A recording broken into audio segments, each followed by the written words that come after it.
When my CEO girlfriend said she owned me, I thought she was joking, until 3 other women said the exact same thing. The room looked like a storm had broken loose inside it, shattered glass, raised voices, perfume and tears mixing in the air. Valerie stood at the head of the chaos, cold and composed, her heels clicking against the marble floor as if she were chairing another board meeting. Sienna was screaming at her. Clara was trying to pull her back. Lydia stood frozen near the door, clutching her phone, eyes darting between them and me. And me? I just stood there, heart pounding, brain refusing to make sense of what I was hearing. "He's mine," Sienna shouted. "No," Valerie's voice sliced through her words. "He belongs to me." Then Lydia whispered the same words, almost trembling, "He's ours." For a moment, the world went silent. Just 4 women and me, and the sound of something breaking inside my chest. That's when I realized this wasn't a misunderstanding. This was war, and somehow, I was the prize. I looked at them, the faces I once trusted, kissed, loved, and whispered to myself. How did it come to this? They say every story of downfall begins with a single moment of luck. Mine started with a server crash. It was a Friday evening, the kind of night when everyone else was packing up to celebrate the weekend. I was still at my desk, neck deep in error logs, watching a billion-dollar company's data structure unravel line by line. If I hadn't caught it that second, the system would have bled confidential data straight into the void. I fixed it. I saved the company. And that's how she noticed me, Valerie Chase. CEO. 34. The kind of woman who didn't walk into rooms, she commanded them. I still remember that first meeting. She called me up to the top floor, a place I'd never been. The elevator ride felt like ascending through different atmospheres of pressure. When the doors opened, I saw her, tall, immaculate, with that expression executives wear when they're used to being obeyed. "You're Ethan Cole?" she asked, her tone sharp, but her eyes, curious. "Yes, ma'am," I managed, trying not to sound nervous. She tilted her head slightly. "You just prevented a digital catastrophe. Do you always perform miracles quietly, Mr. Cole?" Her compliment hit me like electricity. And that was the beginning. What started as professional respect quickly became something else. She began inviting me to late-night meetings, always with that glass of red wine in her hand, her tone softening after hours. "You have an interesting mind, Ethan," she'd say, leaning back in her chair. "It's rare to find someone who thinks beyond code." Those nights blurred into longer conversations, about ambition, childhood, the loneliness of power. I started to see the woman behind the title. When she laughed, she looked younger. Softer. Humans. She'd send me late-night messages, still awake. And somehow, I always was. Before long, dinners replaced meetings. Our work emails carried private jokes hidden in code comments. Then one night, after a particularly stressful presentation, she invited me to her penthouse to celebrate the victory. I told myself it was still professional. It wasn't. Behind closed doors, Valerie was different. Not the CEO everyone feared, not the woman who could make grown men stammer with a single glance. She was warm, intoxicatingly confident, and entirely in control. When she kissed me, she didn't ask permission. She just said, "You've earned this." I didn't question it. I was too lost in her gravity. Soon, she became part of every routine. My mornings started with her messages, my nights ended with her voice.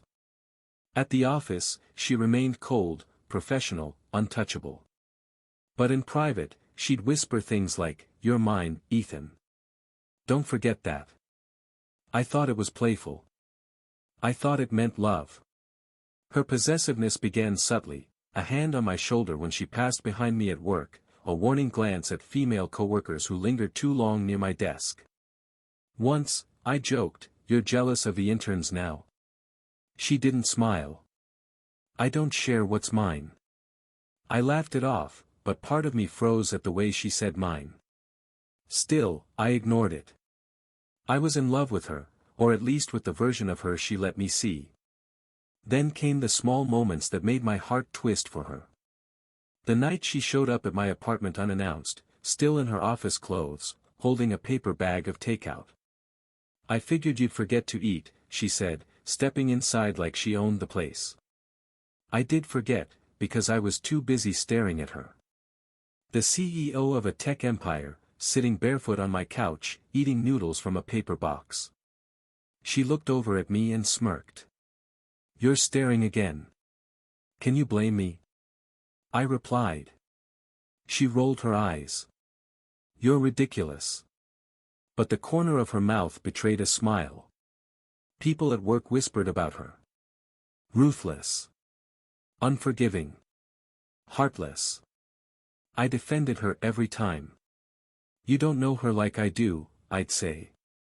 Because I did know her, or thought I did. She told me once, in one of those rare moments of honesty, "Power makes people lonely, Ethan. Everyone either fears me or wants something from me." I held her hand then, saying softly, "I don't want anything from you." She smiled faintly, eyes glinting in the dim light. "That's why I keep you close." It all felt perfect. Too perfect. But perfection is just the calm before the storm. The first lie came quietly, a harmless inconsistency. She told me she was flying to Berlin for a merger meeting. But later that night, when I checked the company's flight log to confirm an IT handover, there was no record of her trip. When she called me the next morning, her tone was casual. "Morning, my favorite engineer. Did you miss me?" I did. And I wanted to believe her. So I smiled through the lie. But deep down, something cracked. Looking back now, that was the moment the thread started to unravel. I should have asked. I should have confronted her. Instead, I told myself love requires trust. That's what good men do, right? So I ignored the red flags. The way her eyes lingered on her phone longer than before. The faint scent of unfamiliar perfume on her coat. The fact that she'd begun calling me, "my man," in public, even in front of her board members, like a trophy she was proud to display. At the time, it felt flattering. Now, I know better. I thought I'd found the woman who saw me for who I was. But in truth, she saw me for what I could be, another piece on her board, another asset under her control. And the scariest part? I was happy to let her. The first time I heard it, I thought I'd imagined it. It was late, the office half empty, that ghost quiet hum of servers filling the air. I'd gone up to the executive floor to drop off a report Valerie had asked for. Her office door was half closed, and I could hear her assistant, Brooke, talking on the phone. Rotation schedules, yes, Miss Chase said we'd finalize preferred candidates by Friday. Her tone was businesslike, but those words, rotation and candidates, didn't sound like anything to do with product development. I remember frowning, wondering if they were hiring for another executive role. Then Brooke's voice dropped to a whisper. "He doesn't know yet.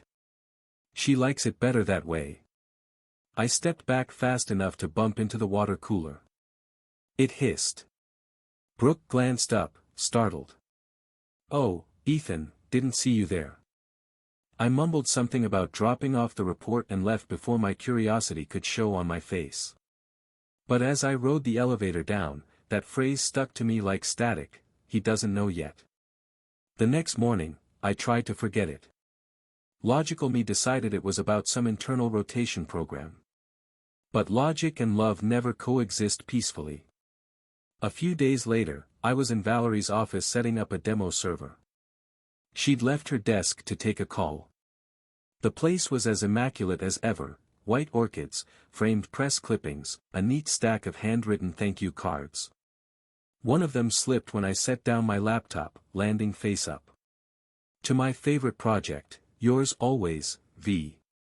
The handwriting was hers. Elegant. Confidence. The kind she used to sign contracts and, occasionally, the notes she'd leave on my nightstand. But this card wasn't addressed to me. I stared at it too long, heart drumming, until I heard her heels click back toward the office. I tucked the card under a folder, pretending to adjust the cables. She never noticed. Or maybe she did. Valerie noticed everything. That evening, a new intern joined our floor, a red-haired girl named Sienna. She was sharp, witty, and way too comfortable around the upper ranks for someone just starting.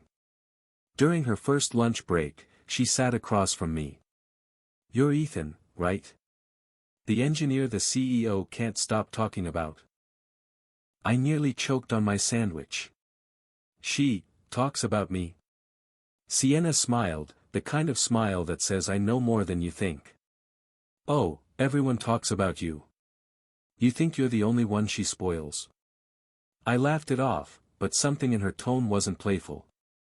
It was edged, almost mocking. I asked what she meant, and she shrugged. "Never mind.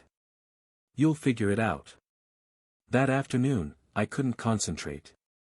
Every line of code blurred into her words. "You think you're the only one she spoils." That night, I called Valerie. "Do you know an intern named Sienna?" A pause. Then, with amused disbelief, "Ethan, are you jealous of an intern?" She said something weird. "Like she knows you personally." Valerie chuckled softly. "You're cute when you're jealous. Don't worry, I don't mix business with pleasure." Her tone was teasing, but behind the laughter was something distant. "Controlled. Promise?" I asked. "Ethan," she said, voice dropping to that firm's CEO register, "trust me." And I did. I wanted to. But trust felt like glass, one hairline crack, and you're already broken. The weeks that followed blurred into unease. Valerie's late-night meetings grew longer. She'd text me, "Don't wait up. Busy with a board call." Except the calls didn't show on her company schedule. Once, I drove by her building on impulse. The penthouse lights were on, but when I called, she didn't answer. Later she texted, "Sorry, fell asleep at my desk." Except I'd seen movement on the balcony, someone else's shadow crossing behind her curtains. I told myself I was paranoid. That love makes people see ghosts. But the ghost kept appearing. Then came the night I was supposed to fly to Boston for a conference. Valerie insisted I take a few days, and said I deserved a break. My flight got cancelled last minute, so I went straight to her penthouse, thinking I'd surprise her. The doorman looked confused when I arrived. "I thought Miss Chase was out of town, sir." My stomach tightened. "She told you that?" He nodded. "A woman came earlier, said she was expecting." I didn't ask questions. I just turned around and left. The city lights blurred as I drove aimlessly through the rain, wondering if this was what heartbreak felt like before it broke. For the next few days, I tried to bury it. Work harder. Smile more. Pretend. But guilt gnawed at me, guilt for doubting her, guilt for not doubting her sooner. Brooke, the assistant, started avoiding my gaze. Sienna grew bolder, always with a half-smile that felt like a secret. One evening, she cornered me by the elevator. "You really think she's faithful?" she asked quietly. "What's that supposed to mean?" "Just, don't get too comfortable. Valerie likes her toys temporarily." The doors slid open before I could reply. Sienna stepped in, winked, and said, "See you around, favorite project." That phrase hit me like ice. Favorite project. The card. The handwriting. The same words. I wanted to confront Valerie again, but something inside me hesitated. Fear, not of her anger, but of confirmation. What if she told me the truth and I couldn't handle it? Then, one night, my phone buzzed while I was debugging code at home. No caller ID. A message popped up. "You deserve to know who she really is." Below it were 3 image files. My hand shook as I opened them. The first photo, Valerie at a villa I didn't recognize, wearing that same white dress she'd worn to our first company gala. Her arm draped around Sienna's shoulders. The second, Valerie with Clara, the company's legal advisor, leaning close, their smiles too familiar. The third stopped my breathing entirely. 4 women, all together, Valerie in the center like a queen, Sienna, Clara, and another woman I barely recognized. Each of them had a man beside them. Each man looked eerily similar to me. Same build. Same haircut. Even the same brand of watch Valerie had given me for my birthday. In every photo, Valerie's hand rested possessively on someone's chest, her smile calm, satisfied, in control. For a long minute I couldn't move.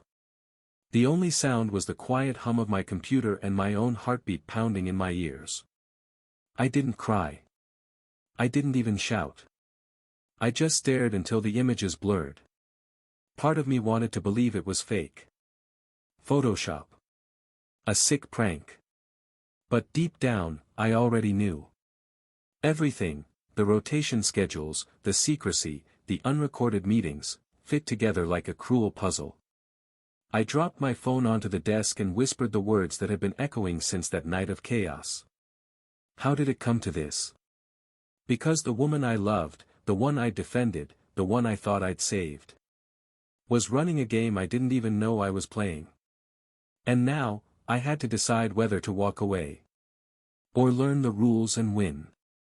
For days, I couldn't stop staring at those photos. They felt less like proof and more like a mirror, showing me the version of myself Valerie had been building in secret. Same watch, same smile, same posture. A copy-paste pattern of affection. The logical part of me, the engineer, took over. Emotion had failed, data wouldn't. I started digging. I stayed late at the office, running quiet queries through archived systems, tracing restricted folders that only executives should have access to. Valerie's digital footprint was everywhere. She'd hidden files under harmless project names, loyaltymetrics.xls, candidatecycle.docs. One PDF was encrypted with her private key. It took me 2 nights to break. Inside, non-disclosure agreements. Dozens of them. Each one signed by people I knew, employees, consultants, even one board member. The clause that froze my blood was labeled Emotional Exclusivity Framework, EEF. It read like corporate poetry about devotion and focus, but the intent was unmistakable. Participants committed to exclusive emotional alignment with Valerie Chase for the duration of their mentorship. Under signatures were compensation packages, confidentiality penalties, and one chilling line. Emotional fidelity will be tested through proximity simulation and behavioral observation. It wasn't mentorship. It was ownership. I printed nothing. I knew better. I kept screenshots, encrypted them, backed them up twice. By the 3rd night, I found the internal codename, the Loyalty Circle. There was even a rotation schedule, 3-month intervals of active proximity. And next to my name, Phase 2, terminated pending reassignment. My throat went dry. Terminated. Not fired. Replaced. The next morning, I walked into her office with the kind of calm that only breaks when the door closes.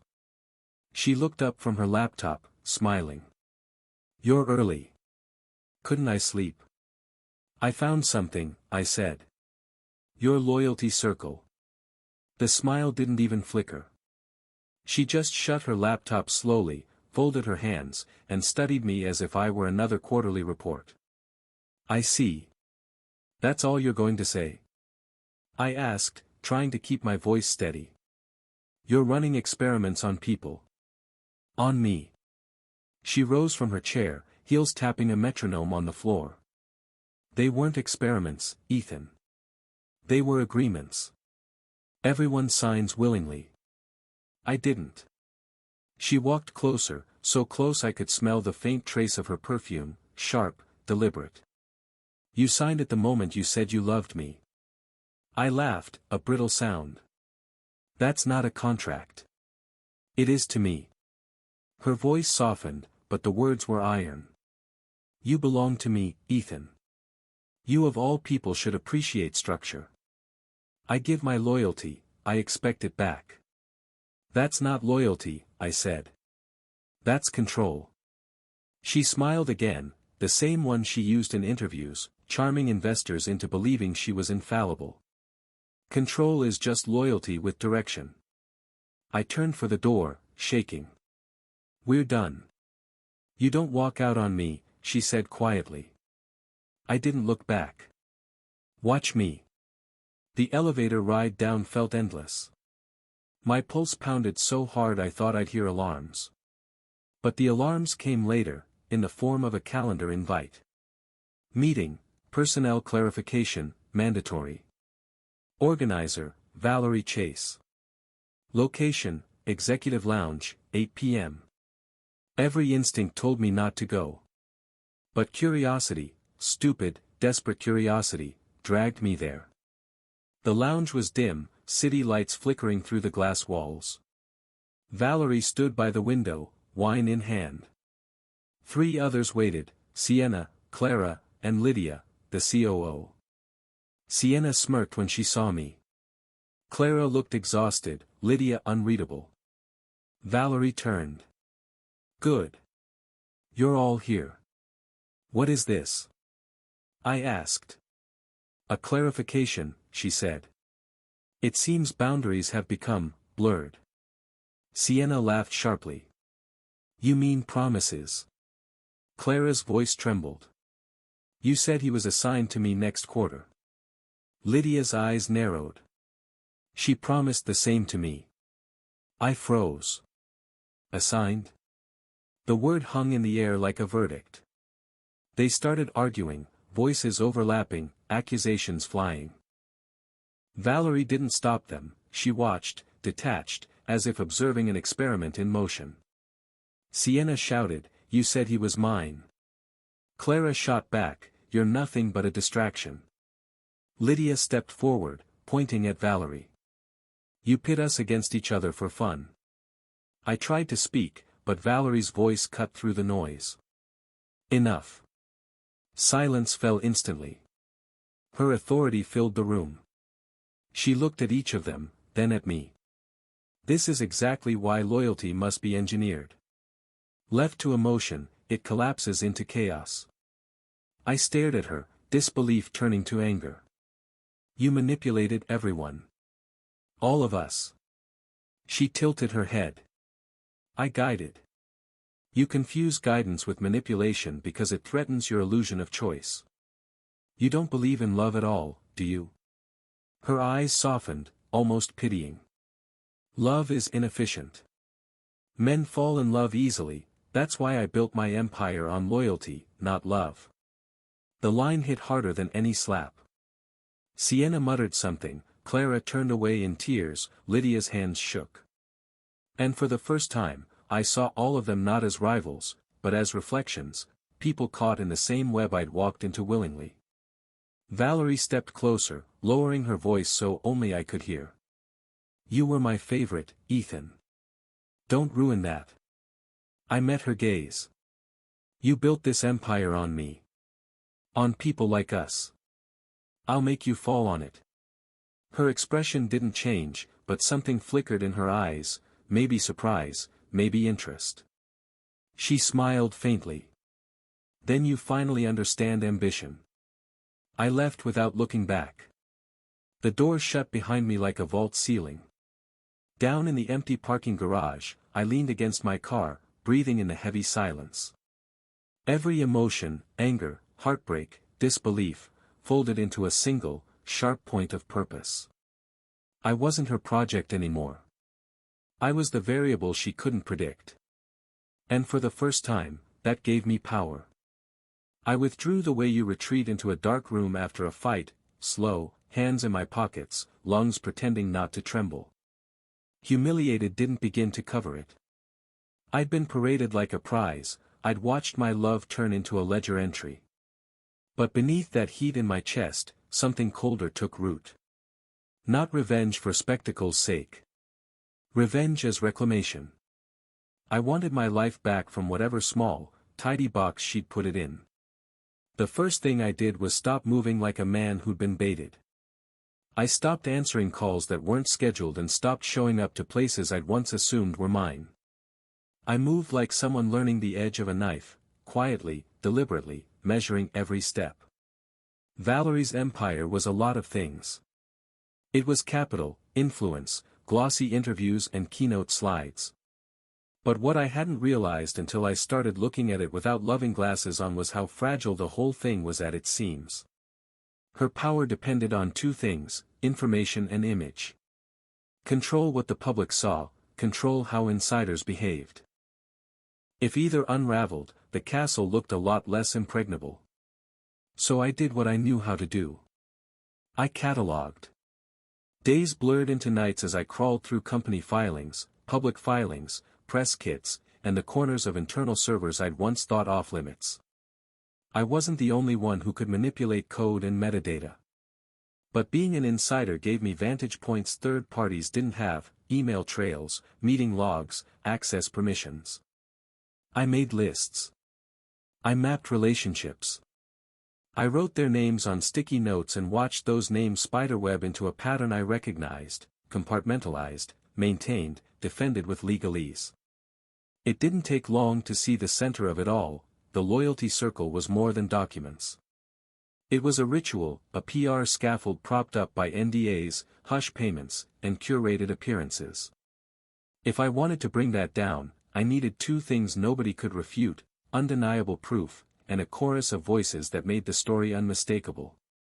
Which meant I had to reach back into the room where I'd been humiliated and call those same people by the names I'd loved them with.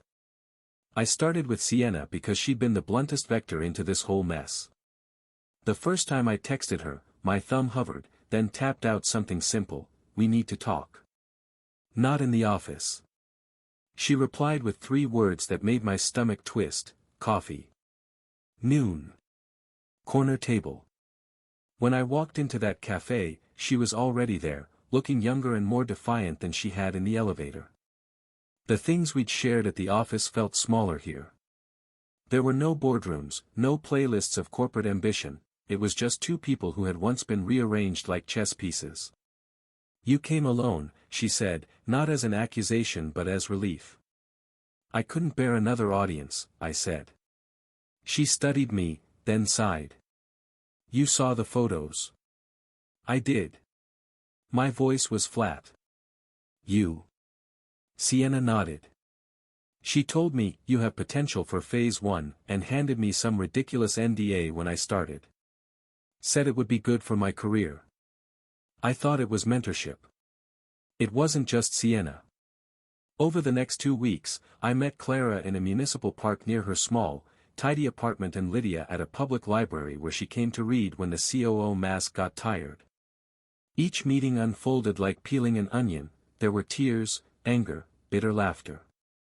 Each of them had a version of the same story, a promise dressed up as opportunity, affection thinly veiled as strategic investment. Each of them had signed something they thought would help their careers and found themselves threaded into someone else's narrative. We weren't enemies.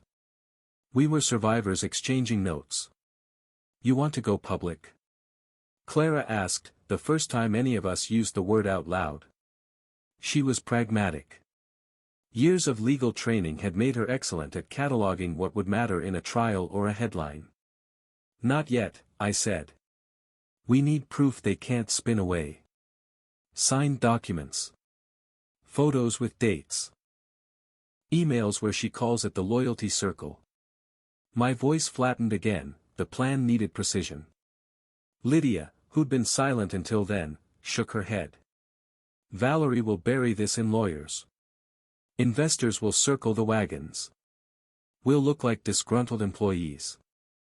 "We have to make it obvious," Sienna cut in. "We leak something that proves it's not just a policy. Make it emotional, make it administrative, both." It was Clara who put the pieces together out loud. "You can get what we need if you get access to her home server. It stores her signed copies and even metadata that proves dates and who viewed what. If you can extract that, we have a smoking gun. Getting back into Valerie's confidence was going to be the hardest part. Back to the den of the beast. I hated myself for wanting to try. But in cold terms, it was the only route that gave us proof without endless speculation. So I lied. I called her and used the voice I'd polished over months of being her lover. You were right. I belong to you, I said, and if my stomach turned, she didn't hear it. I showed up at her penthouse and let her smile fold over me like a cloak. I let her think she had me again. I let her place a hand on my shoulder and murmur, "Good. Don't disappoint me." Deception tasted like poison the first few times. The first kiss I gave her after that call felt like inserting a wire into a live outlet. My head was a storm, but my face had to be calm. Every compliment was rehearsed. Every small laugh was businesslike. Valerie's suspicion is a low hum you can live with for a while, until she decides to amp it up. She tested me. She scheduled unplanned calls, asked where I'd been on certain dates, and invited me to small dinners with people who were supposed to confirm my loyalty through their silence. Once, she arranged a weekend retreat with a few board members and watched my interactions like a vet watching puppies. I answered questions, feigned boredom, let her see me so she believed in my submission. The return on that risk was access. One night, after a late dinner that was all smiles and wine and just enough physical closeness to make my skin crawl, she helped me with a phrase I'd been trying to work around. "You have always been good at getting what you need," she said, tracing the rim of her wineglass. I appreciate that. I knew what she'd appreciated. She appreciated loyalty that could be directed. The penthouse private server was protected behind layers of keys and biometric locks, but familiarity is a powerful key. I had, back when we were less complicated, spent weekends together configuring a home streaming setup and joked about her old-school paranoia. I used those memories as an engineer does, as a map. There were close calls. Too many of them to catalog cleanly without my pulse hitching. Once, halfway through copying files, her phone chimed and she excused herself, leaving the laptop screen unlocked. I froze, hand over the mouse, feeling like a thief in the temple. Another time, her assistant Brooke strolled in unexpectedly, and I pretended to be adjusting the temperature while drainage of sweat cooled down my back. When Valerie's suspicion peaked, she enacted tests. She engineered loyalty exercises that required me to publicly affirm things, a toast at an executive party where she called me "my man" in front of the board, a conversation on the live company stream where she praised me for my dedication. Each test was a needle, and I held myself still while it probed. Every kiss I gave felt like a ledger entry. Every touch was a line item I would later quote. My inner voice grew colder with each simulation. Every kiss tasted like poison I had to swallow to make her choke, I told myself, and repeated the line like a mantra when doubt threatened to fracture me. We coordinated. Sienna kept watch on staff movements, signaling when certain backup routines occurred. Clara translated legal folder names into the plain English we needed. Lydia tracked board calendars and press timelines. She had an uncanny sense of when a public story could be detonated to maximum effect. The thing with bureaucracies is that they leave traces, signatures, timestamps, versions. If you read the right fields, you can reconstruct intent. The loyalty circle's signatures were brazen.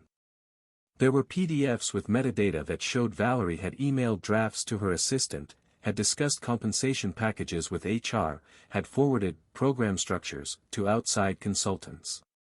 There were calendar invites titled in code names, and backup copies with different file names that proved the original intent. The documents were signed. The signatures were hers and, more importantly, they were dated and cross-referenced with payments. I copied everything. I encrypted it, duplicated it, and distributed it in a way that would survive attempts to scrub it, to friends who had burned drives, to secure Dropbox, to small, reputable journalists who owed me favors from earlier days I'd coded for nonprofit causes. We created a chain of custody that made it impossible for Valerie to call it a smear campaign without opening her corporate servers to the kind of scrutiny she'd always avoided. There were moments of doubt. Sitting alone in a cheap motel one night, watching the city spin lights beneath me, I wondered if I'd become what I'd hated, someone who used people as means to an end. But then I remembered the faces in that lounge, the way they argued over me like I was a commodity, and the memory steered my doubt into purpose. The last piece fell into place the night I found the folders labeled contracts_loyalty circle on her private server. They were in a nested directory, behind a hashed login token she had saved for convenience. The folder contained the signed NDAs, the version history, and an email chain, where Valerie casually referred to allocations and rotations of partners. I downloaded it all. I burned duplicates to encrypted drives and tucked them into places I couldn't explain. I also took what I knew everyone would believe, photographs, candids from private gatherings, images with metadata that tied them to dates. I left the penthouse feeling like I'd carried a grenade out in my pocket. For days I hardly slept. We were at once fragile and disciplined. We rehearsed our release, a simultaneous leak to multiple outlets, a carefully worded statement, interview offers refused, legal tips for journalists, lawyers on retainer. Clara handled the wording, Lydia timed it with a minor earnings report so the boardroom would be distracted, Sienna handled a social media salvo to guarantee viral spread. And while we planned, I played the role I'd rehearsed so often, the loyal boyfriend. Valerie complimented me one night, fingers tracing my jaw. "You've changed," she said. "You've grown." I let her think she'd remade me in her image. I let her put me back on her shelf where she could admire the fit. Secretly, I counted signatures and saved versions, proofing our case like a craftsman checks seams. When the final backup completed and my pulse finally slowed, the files secure and our release strategy in place, I sat down in the dark and watched my reflection on the laptop screen, two faces layered, one angry, one numb. I whispered the promise I'd made earlier like a benediction. "You built it on me," I said to my ghostly reflection. "I'll make you fall on it." The news broke on a Wednesday morning, fitting, I thought. Wednesdays were the days Valerie always reserved for her leadership reflections, 30-minute meetings where she told everyone to focus on loyalty and vision. That morning, every screen in the building reflected something different. The headline hit first, exclusive, CEO Valerie Chase accused of running secret loyalty circle program, NDAs, emotional manipulation, and internal contracts surface. The first wave was disbelief. The second was silence. The third was chaos. I watched from my desk as messages flooded Slack channels, as executives started calling emergency meetings, as someone somewhere shut down the company's social accounts and still couldn't stop the avalanche. It wasn't just one article, it was 10, then 20, each building on the next. Screenshots, documents, voice notes. Proof. All lined up in sequence, a narrative she could no longer edit. By noon, the trading halted. By 2, investors started withdrawing. By 5, the board announced an emergency session. Valerie Chase, the woman who once controlled every breath in that building, became a headline, a hashtag, a cautionary tale. I spent that day moving quietly through the building, invisible and calm. I'd seen enough collapses in code to recognize the pattern, small errors ripple until the system crashes. She'd built her world like software, dependent on perfection, and we'd simply introduced a single, undeniable truth. When the first wave of resignations hit, I knew she'd be in her office, watching everything she owned burn through numbers on a screen. I waited until evening. The hallways were empty by then, lit by the sterile glow of security lights. The elevator ride felt longer than usual, the soft hum of the cables whispering the finality of what was coming. Her office door was half open. The glass walls that once displayed the city skyline now reflected something darker. Valerie, still in her chair, hair disheveled, phone discarded on the floor. Her laptop was open, multiple news tabs frozen on headlines she couldn't control. When she saw me, her eyes didn't narrow, they sagged. For the first time, she looked human. "You did this?" she asked. Her voice wasn't sharp anymore. It carried exhaustion, disbelief.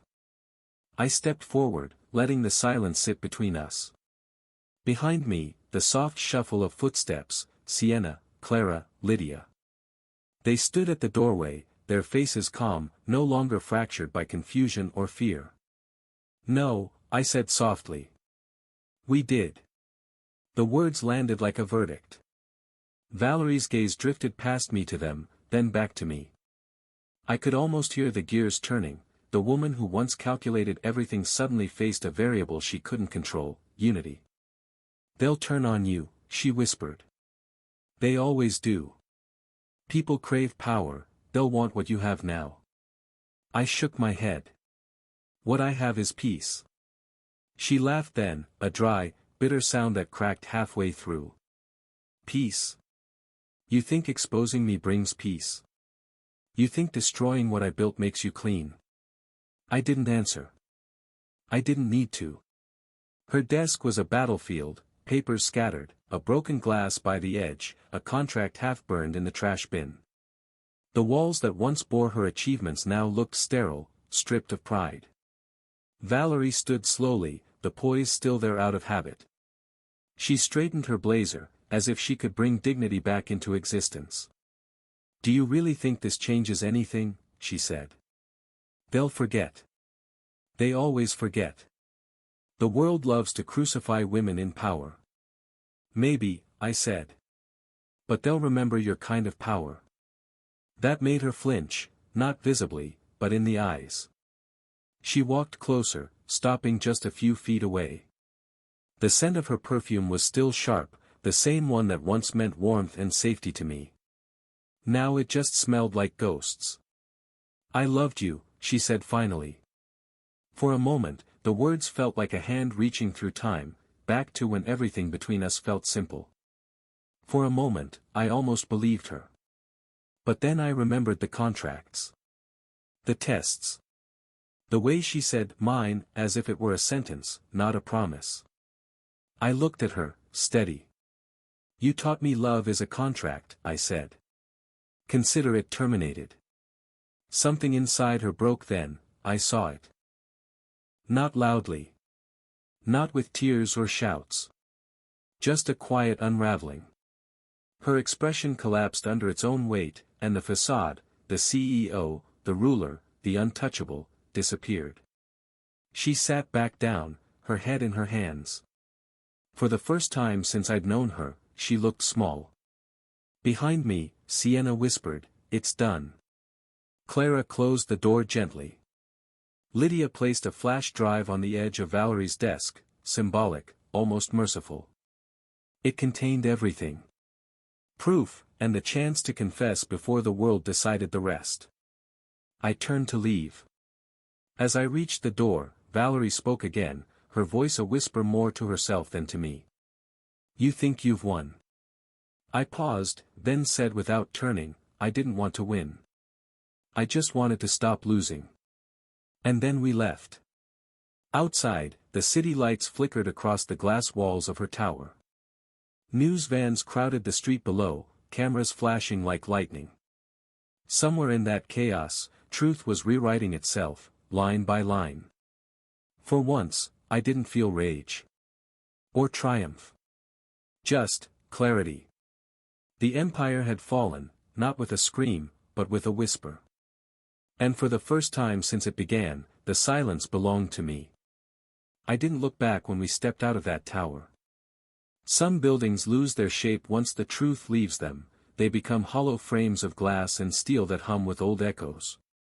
That's what her headquarters felt like, a monument without meaning. The night air was cold, almost kind. The streetlights flickered against the rain, each drop carrying a small reflection of the world she tried to control. Sienna walked ahead, phone in hand. Clara was already talking quietly to a reporter. Lydia stood near the curb, face turned upward as if she were finally breathing real air again. I just stood there, letting it sink in. The noise, the flash of cameras, the blur of people rushing past, all of it distant. They all thought they owned me. Valerie, with her contracts and her control. The world, with its expectations and noise. Even my own guilt had held me captive for a while. But freedom isn't something you're given, it's something you take back. And I had. As I walked away, I passed a digital billboard flashing the headline I'd written in my head 1,000 times. CEO's love experiment exposed by insiders. Beneath it, Valerie's photograph, poised, perfect, surrounded by words that stripped away everything she'd built. I could almost imagine her in that same office, still sitting there, watching her reflection on the screen that had once been her weapon. My phone buzzed. One new message sent, one line, no signature, no explanation. Property revoked. I didn't wait for a reply. The city swallowed the sound of my footsteps as I turned the corner, leaving behind the tower, the ghosts, the noise. For a long time, I'd been part of someone else's story. Tonight, for the first time, it felt like I'd finally begun my own. And then, silence.